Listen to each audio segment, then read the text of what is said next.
Bismillahirrahmanirrahim. Assalamualaikum warahmatullahi wabarakatuh. Alhamdulillahirabbil alamin wal aqibatu lil muttaqin wala udwana illa 'alal zalimin. Allahumma shalli ala habibina syafi'ina Muhammadin wa ala alihi wa sahbihi ajmain. Amma ba'd. Bapak Ibu yang dirahmati Allah Subhanahu wa taala, mari sama-sama kita mensyukuri segala nikmat yang Allah berikan kepada kita. Mudah-mudahan Allah tambah nikmatnya, dilanggengkan yang sudah ada dan diberkahi segala yang diberikannya kepada kita. Amin amin ya rabbal alamin. Bapak Ibu yang dirahmati Allah, hari ini kita lanjutkan kajiannya. Yang lalu sudah dijelaskan syarat wajib salat Islam baligh berakal. Sekarang kita masuk bahasan ringkas salat sunnah. Wassalawatul masnunat khamsun aidani wal kusufani wal istisqa was sunnatut tabi'ah lil faraid 17 rakaah.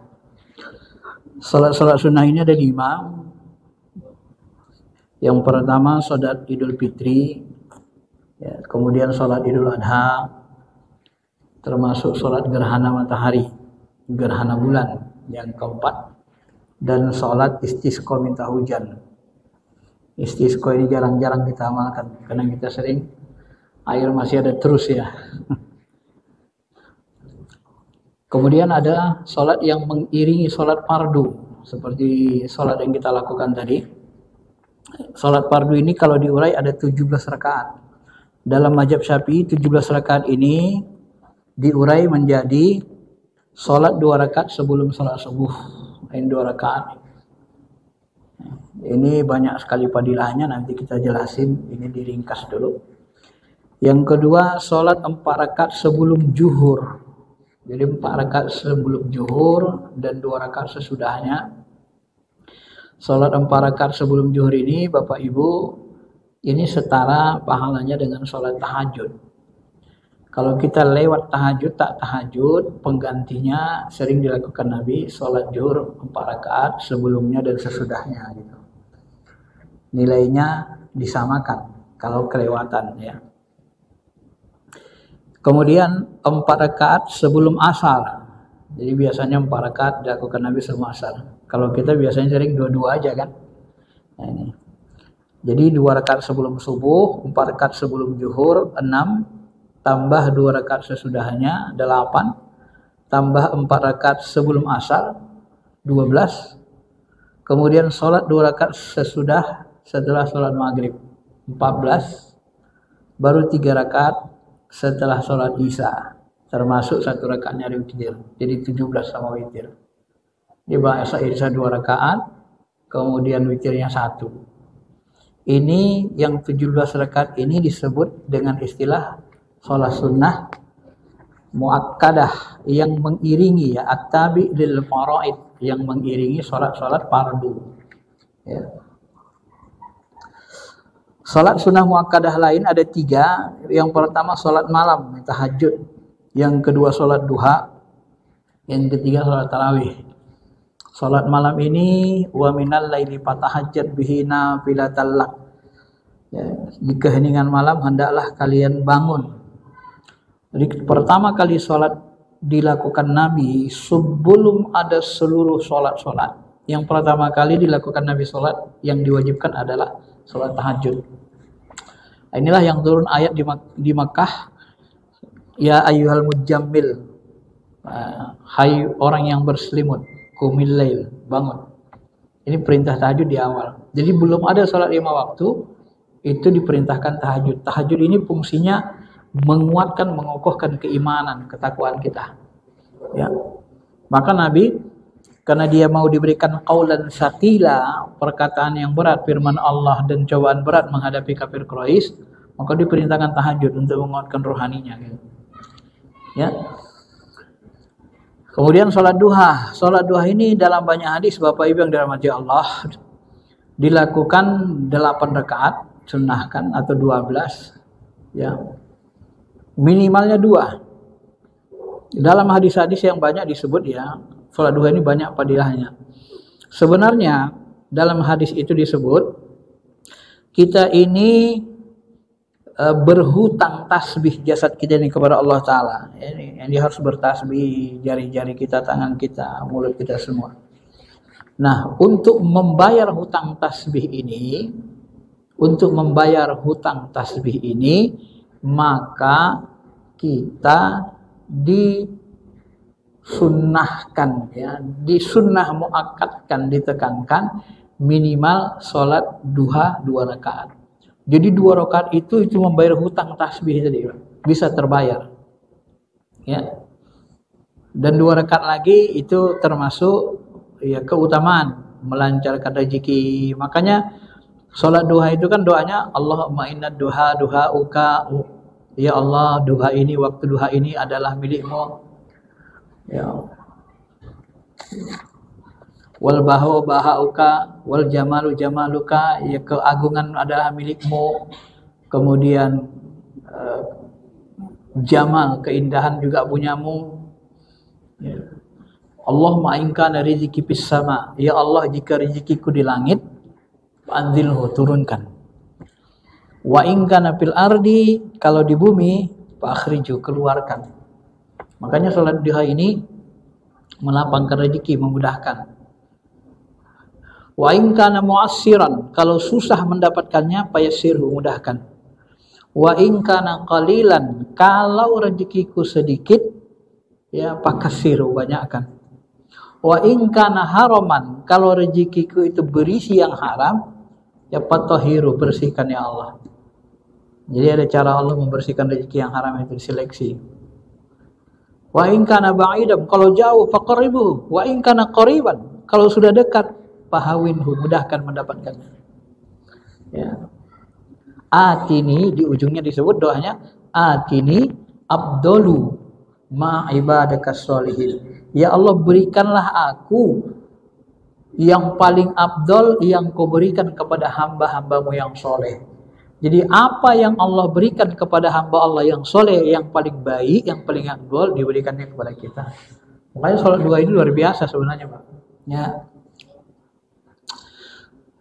Agama ini, Pak, harus dibuktikan supaya kita yakin, harus diamalkan. Saya almarhum adik mama saya sebelum meninggal, ya, dia pesan ke saya, kamu mau lancar rezekinya, Sal, katanya. Nah, apa itu, Bu? Jaga sholat duha minimal 4 rakaat, nggak boleh tinggal. Saya, Pak, pernah saya amalkan ini selama 2 tahun. Ya, 2 tahun rutin, nggak pernah tinggal. Saya coba. Dan setelah 2 tahun itu memang rezeki kita pun memang, kalau bahasa saya, memang nggak ada putusnya. Gitu kan. Ada aja terus gitu. Nah, jadi kalau bahasa guru-guru kita, agama ini buktikan biar kita yakin gitu loh. Nah, setelah kita tinggalkan, ya rezeki kita biasa aja gitu kan.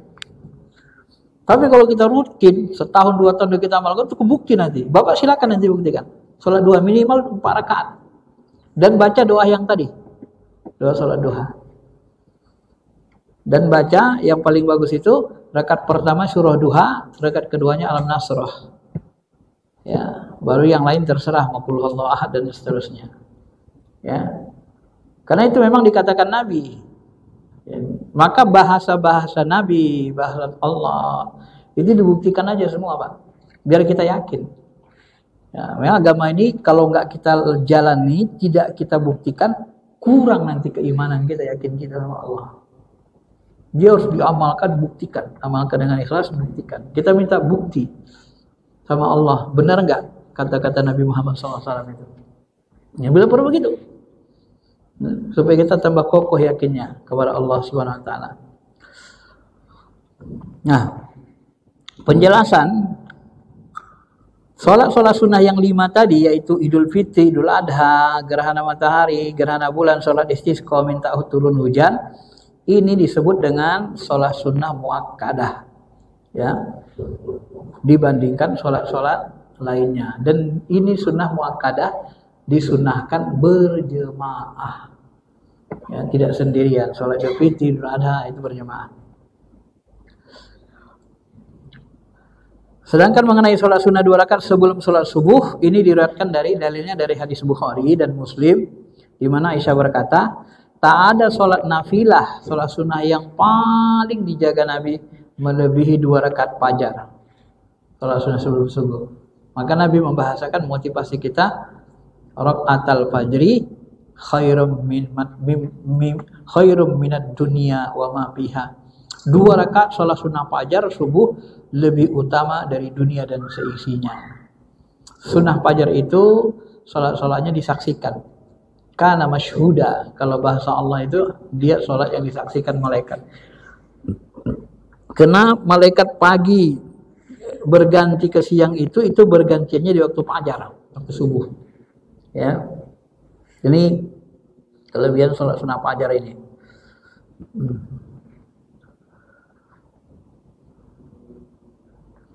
Kemudian mengenai sholat 4 rakaat sebelum zuhur ini dan 2 rakaat sesudahnya, ini di dalilnya ada dari hadis Bukhari nomor 1127.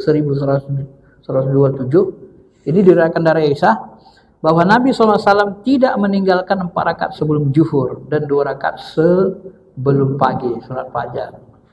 Dalam riwayat Muslim ditegaskan lagi, beliau mengerjakan di rumahku 4 rakaat sebelum zuhur, kemudian berangkat dan sholat bersama orang banyak. Setelah itu beliau masuk mengerjakan sholat 2 rakaat.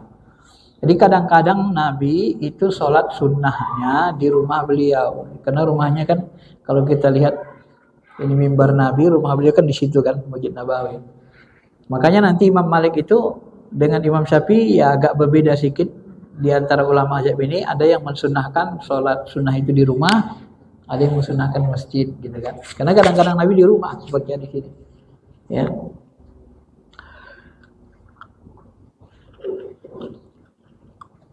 Kemudian dalam riwayat lain Sahih Tirmizi dari Ummu Habibah ada juga dikatakan, saya mendengar Nabi SAW bersabda, "Man shalla 4 raka'atin qabla zuhur wa 4 ba'daha haramallahu alaihi nar." Ini keutamaannya. Siapa yang sholat 4 rakaat sebelum zuhur dan 4 rakaat sesudah zuhur, Allah haramkan dia masuk neraka. Jadi keutamaan sholat 4 rakaat sebelum zuhur dan sesudah zuhur itu haram masuk neraka. Biasanya kita dua-dua Pak ya. Sunnahnya dalam hadis sahih, ini Sahih Tirmizi bagi yang mengerjakan 4. Maka nanti kaedah sholat sunnah rawatib itu boleh 2, boleh 4. Nah, karena kadang Nabi nggak laksanakannya 2 rakaat, kadang laksanakan 4. Berdasarkan riwayat yang berbeda, ya. Kemudian beliau mengatakan lagi, sholat Jumat itu seperti sholat zuhur, seperti yang disebutkan sebelumnya, karena merupakan pengganti. Dalam sebuah hadis diriwayatkan Muslim nomor hadis 881 dari Abu Hurairah, "Idza shalla ahadukumul jum'ah fal yusalli ba'daha arba'an." Apabila kamu sholat Jumat, sudah sholat Jumat, hendaklah kalian sholat sesudahnya 4 rakaat. Jadi 4 rakaat di sini sebenarnya kalau dilihat teks ini adalah sholat sunnah rakaat sesudah Jumat 4 rakaat. Tapi ada juga nanti ulama yang memahami sholat 4 rakaat ini sholat zuhur.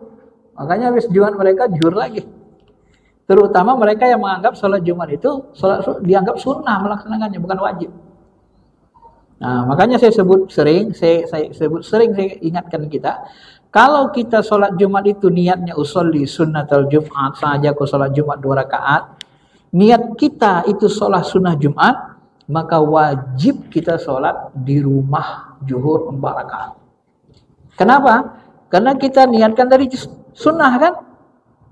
Karena sebagian ulama mengesebut Jumat itu sunnah. Kalau kita niatkan sunnah, yang sunnah tidak bisa menggugurkan atau menutupi yang wajib. Ya. Nah, di kantor pun begitu Pak. Kalau udah wajib ditinggalkan ada hukumannya. Kalau kita laksanakan anjuran ini tak bisa menggugurkan yang wajib gitu. Ya. Nah, begitu dia memahaminya. Maka kalau kita niat sholat Jumatnya sunnah, di rumah sholat 4 rakaat zuhur wajib, tidak boleh tinggal. Tapi kalau sudah sholat kita niatkan wajib, maka gugurlah sholat 4 rakaat zuhur. Ya, 2 rakaat sholatnya, 2 rakaat zuhur itu diganti dengan khutbah. Ada ulama ya. Jadi dan ada khutbah itu mengganti 2 rakaat, jadi 4 dihitung. Nah, sesudah itu boleh kita sholat di rumah. 4 rakaat sholat sunnah Jumat, pada Jumat. Adapun 4 rakaat sebelum asar ini diriwayatkan dari hadis Tirmizi. Rahimallahu imra'an shalla qabla al-'asar arba'ah. Allah merahmati orang yang sholat sebelum asar 4 rakaat. Ya, rahmat. Ini dalilnya. Ya. Kemudian lagi ada yang mengatakan Rasulullah mengerjakan 2 rakaat. Dasarnya adalah hadis Tirmizi. Selainnya dari Ali bahwa Nabi sholat 4 rakaat sebelum asar dengan dipisah. Jadi kadang Nabi itu sholat sebelum asar 2 rakaat. Jadi 2 kali sunnahnya Pak. Jadi 4, 2 rakaat baru sholat asar. Kadang-kadang dilihat Ali begitu. Nah, begitu riwayatnya. Ya. Maka muncullah nanti kaidah sholat sunnah itu dia 2 rakaat atau 4 rakaat. Karena Nabi merubah-rubahnya itu. Ya. Ma'asyiral muslimin, Bapak Ibu yang dirahmati Allah Subhanahu Wa Taala. Adapun sholat 2 rakaat setelah maghrib, Bukhari dan Muslim. Ini Imam Bukhari nomor hadis 1126, Imam Muslim nomor hadis 729. Ini meriwayatkan dari Ibnu Umar. Kata Ibnu Umar, saya menghafal 10 rakaat yang dilakukan Nabi. Nah, tadi kan disunahkan 17 rakaat setelah dikumpul ulama Syafi'iyah. Nah, Abdullah bin Umar dia hafal 10 rakaat. Ada 10 rakaat sholat yang dilakukan Nabi. 2 rakaat sebelum zuhur. Nah, kalau kita tadi kan 4 kan. Nah, ini Umar 2 rakaat sebelum zuhur, 2 rakaat sesudahnya. Nah, jadi sunahkan 4 rakaat haram neraka kan gitu. 2 rakaat sebelum maghrib di rumahnya. Nah, jadi sebelum maghrib 2 rakaat di rumah. Makanya ada sholat sunnah sebelum maghrib. Kita di masjid kan. Nah, ada juga di riwayatnya. 2 rakaat setelah isya. Nah, malah di sini tidak ada maghrib kan. 2 rakaat setelah isya di rumahnya. Serta 2 rakaat sebelum subuh. Itu adalah jam di mana Nabi tidak mau ditemui. Nah, itu jam-jam yang Nabi tak bisa ditemui gitu.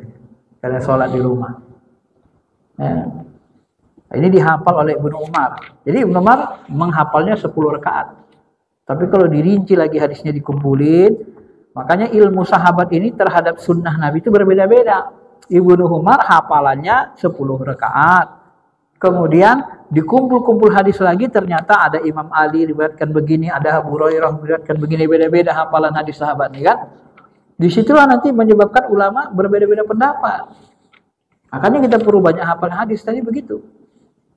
Nah, kalau hafalan hadisnya sedikit nanti kaku dia. Asal beda bidah katanya kan. Padahal hadis yang lain beda di riwayatnya gitu.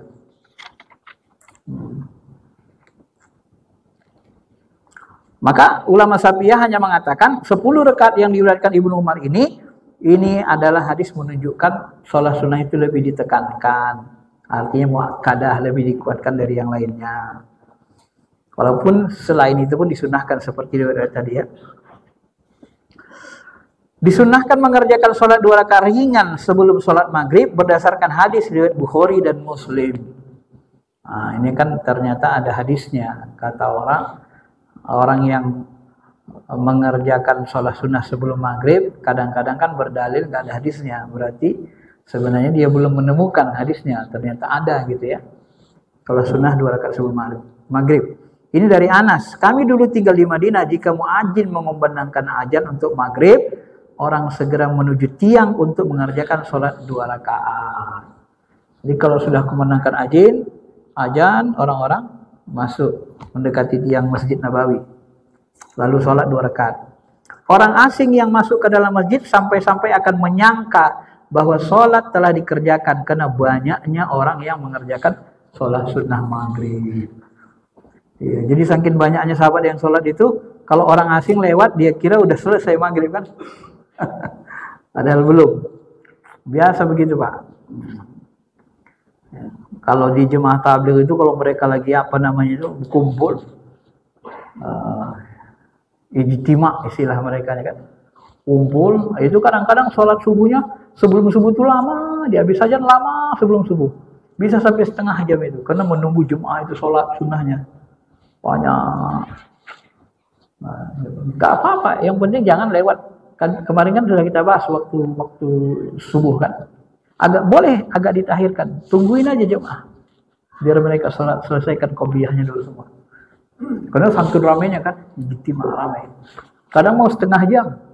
Kadang mau lebih lagi kan. Nah, udah selesai semua dilihat, gak ada lagi yang sholat, baru qomat ya iqamah.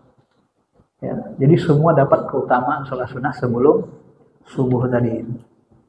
Ya, nah, itulah namanya syariat ini sebenarnya pun dia ada elastisitasnya ya, ada elastisitas, tidak mesti kaku. Di awal kali nggak begitu. Kalau ada kepentingan lain boleh ditunda dia, dilamakan sedikit. Ya. Maksud tiang dalam asar di atas adalah penyangga untuk meninggikan loteng ya, tiang-tiang masjid, loteng masjid kan. Maksud bersegera menuju tiang adalah setiap mereka menuju tiang untuk berdiri di belakangnya. Ya, karena supaya jangan dilewati. Jadi berdiri di belakang tiang. Banyak tiang kan Masjid Nabawi. Mereka menuju tiang. Jadi kalau ada orang masuk nggak ada apanya. Ada sutrahnya kan, pembatasnya tiang itu, tak terganggu. Maksud dikerjakan ringan adalah bacaan dalam sholat tersebut tidak panjang, ringan saja. Jadi kalau ringan itu biasanya kulihul kafirun, kulmaha ayatnya gitu kan. Selain 2 rakaat sebelum maghrib, disunahkan juga mengerjakan 2 rakaat ringan sebelum isya. Ini sebelum isya, ringan-ringan aja. Dasarnya hadis riwayat Bukhari nomor 601 dan Muslim 838. Jadi kalau dihitung-hitung sebelum dan sesudah sholat itu rata-rata ada sholat sunnahnya, kecuali ba'da asar. Ya, riwayatnya enggak ada. Ya, karena ba'da asar itu termasuk sudah memasuki ke arah matahari tenggelam kan, waktu yang dimakruhkan sholat. Kaedahnya dari Abdullah bin Mufaddal, di antara setiap 2 azan terdapat sholat. Di antara setiap 2 azan terdapat sholat. Pokoknya kalau sudah azan, ada sholat, ada sholat, ada sholat. Ya, maka qobliyah itu semuanya ada sebenarnya. Qobliyah maghrib, qobliyah isya, qobliyah zuhur, qobliyah asar, qobliyah subuh. Karena di antara azan dan sholat. Kenapa? Apa hikmahnya kita sholat sebelum sholat wajib? Coba pahami, apa hikmahnya Pak? Ternyata kalau dipahami, ya Bapak Ibu yang dirahmati Allah, kita sholat 2 rakaat sebelum sholat wajib itu seperti kira-kira seperti pemanasan. Jadi kita waktu sholat sunnah itu supaya ingatan kita sudah fokus ke Allah.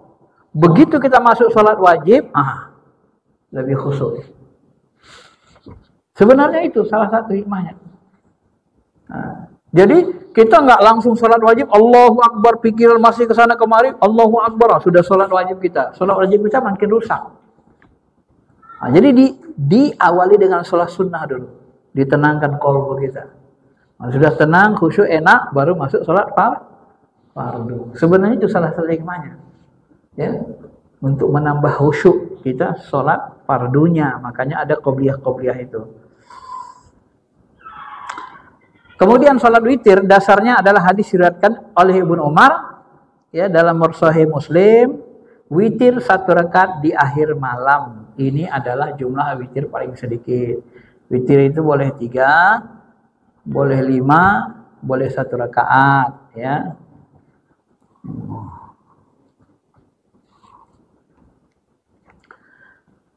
Kemudian dalam Sahih Bukhari dan Muslim juga diriwayatkan dari Aisyah, dia berkata Rasulullah SAW sholat di antara waktu selesai sholat isya sampai fajar sebanyak 11 rakaat.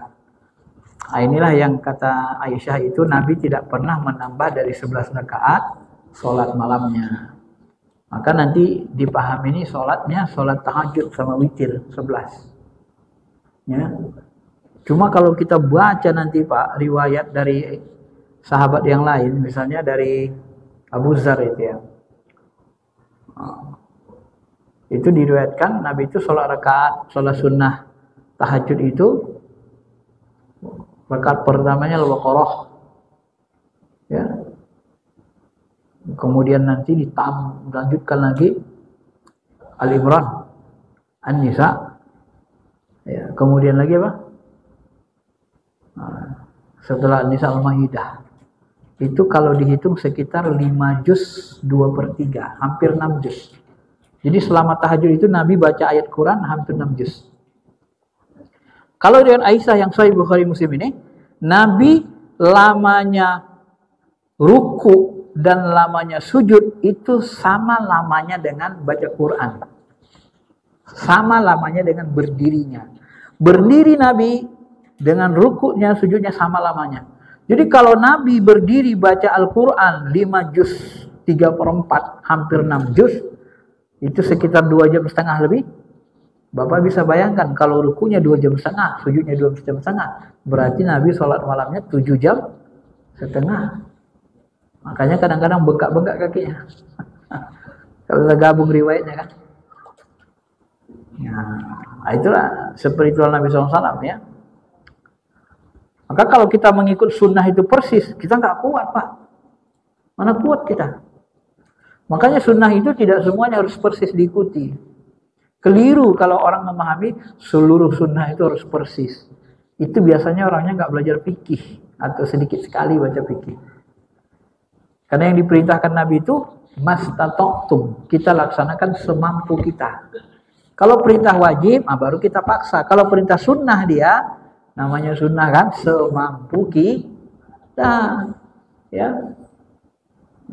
Kita sanggupnya, aku nggak sanggup aku Ustaz, 7,5 jam, 2,5 jam aja berat.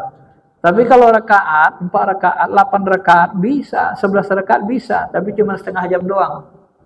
Boleh nggak? Boleh. Nah, itu tarawih kita kan 11 rakaat setengah jam, Pak. Sama mikir. Ayatnya pendek-pendek. Ya kan? Kalau Imam Malik dulu sama jemaahnya 41 rakaat Pak salat tarawihnya, 2,5 jam. Imam Malik Imam Madinah kan.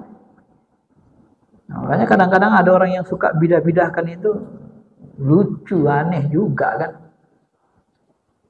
Harus persis. Bagaimana persis mati lagi. Mastata'tumlah semampu kita kan. Ya. Bapak Ibu yang dirahmati Allah Subhanahu wa taala, al-witr hakun ala kulli muslim. Witir hak bagi setiap muslim. Siapa yang ingin mengerjakannya witir sebanyak 5 rakaat silahkan. Siapa yang mau 3 rakaat silahkan. 1 rakaat silahkan. Nah, inilah namanya khiyar. Artinya mubah, boleh. Nah, karena perintah sesuai kemampuan. Mau 1 boleh. Jadi bukan, wah, Nabi SAW sering melaksanakan 11 rakaat. 3 kali witirnya 3 kali. Nah, jadi kalau 1 boleh nggak? Boleh. Walaupun nggak contohkan Nabi, boleh. Karena sudah dikatakan Nabi boleh. Dan juga dia sesuai kemampuan. Adapun sholat malam qiyamul lail, sholat duha dan sholat tarawih ditekankan muakkadah setelah sholat sunnah yang diperintahkan dilaksanakan secara berjemaah dan sholat sunnah rawatib yang tadi. Nah, ini sholat sunnah yang tak jemaah, sholat duha, sholat malam qiyamul lail, ini kan muakkadah. Mengenai sholat malam, hadis Muslim dari Abu Hurairah disebut, apakah yang paling utama setelah sholat fardu? Sholat yang dikerjakan tengah malam, ini sholat tahajud namanya. Ya. Mengenai sholat duha, Bukhari Muslim meriwayatkan dari Barat, teman dekatku Rasulullah mewasiatkan kepadaku 3 perkara. Pertama, puasa 3 hari tiap bulan. Yang kedua, 2 rakaat duha. Dan ketiga, witir sebelum tidur. Jadi ini dipesankan ke Abi Hurairah, seolah-olah Abu Hurairah itu seolah-olah ya wajib bagi beliau sholat sunnah itu. Karena ditekankan Nabi ke beliau. 2 rakaat duha, puasa 3 hari sebulan, dan sholat witir sebelum tidur. Jumlah rakaat sholat duha paling sedikit 2 rakaat, sebagaimana disebutkan dalam hadis tadi, sedang jumlah paling banyak 8 rakaat, sebagaimana disebutkan dalam riwayat Bukhari Muslim. Ini ulama Syafi'iyah mengambil pendapat yang mengatakan jumlah terbanyaknya 8 rakaat, ya. Ini diriwayatkan dari Ummu Hani bahwa pada hari penaklukan Mekah dia mendatangi Rasul. Ketika itu dia berada di puncak Mekah. Kemudian beliau mandi dengan ditutup oleh Fatimah. Setelah itu beliau mengambil pakaiannya dan makainya, kemudian sholat duha sebanyak 8 rakaat. Nah, disitulah Nabi dilihat sholat duha 8 rakaat. Dan sholat duha 8 rakaat ini sunnahnya 2 rakaat, 2 rakaat, 2 rakaat dipisah. Ya. Salat tarawih dinamakan juga qiyam Ramadan, ya. Qiyam Ramadan, mendirikan. Qiyam itu sering diartikan salat. Ya. Man qama Ramadana imanan wa ihtisaba, barang siapa yang qoma mendirikan Ramadan, melaksanakan salat tarawih maksudnya dengan iman dan ihtisab, ghufira lahu ma taqaddama min zambi. Bukhari Muslim meriwayatkan dari Aisyah bahwa satu malam Nabi mengerjakan sholat di masjid, orang-orang ikut. Nah, ini bahasan tarawih, ikut 2 malam ikut, 3 malam Nabi diam, nggak mau keluar, takut turun ayat diwajibkan, ya.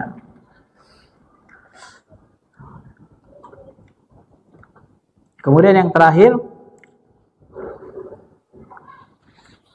sholat tarawih ini kalau Umar mengatakan inna, dia Umar itu diajaknya sahabat tarawih jemaah, lalu dikatakan hadhihi nikmatul bid'ah, ini adalah bid'ah yang paling baik. Adakah alangkah baik perbuatan ini? Bid'ah adalah sesuatu yang baru tanpa ada contoh sebelumnya. Kadang-kadang bid'ah ini baik, disyariatkan jika sesuai dengan syariat dan ada kebaikannya. Kadang-kadang tercela dan ditolak. Nah, disinilah nanti ulama mazhab Syafi'i bersepakat itu. Bisa dikatakan hampir semua itu. Semua mengatakan bid'ah itu ada 2, ada hasanah, ada yang karena sholat tarawih jemaah itu tidak dicontohkan Nabi. Itu kan ibadah madhab. Itu artinya tidak harus semuanya persis. Tapi kan Nabi mencontohkannya 1-2 malam. Kita tiap malam. Nabi mencontohkannya sendiri, lalu diikuti sahabat. Kita nyontohnya jemaah. Nah, itu kan perbedaan dia, Pak. Jadi harus tahu kita, kalau sudah paham fikih, ada tahu kita mana yang wajib persis, mana yang boleh nggak persis gitu. Nah, disitulah jelinya nanti ulama fikih itu. Nah, kalau sempat itu bidah sesat, habislah Umar bin Khattab, dicela sahabat lah dia kan. Tapi tak ada yang berani mencela. Baik, sekiranya saja, ada sekitar 10 menit lagi. Kalau ada yang mau tanya silakan.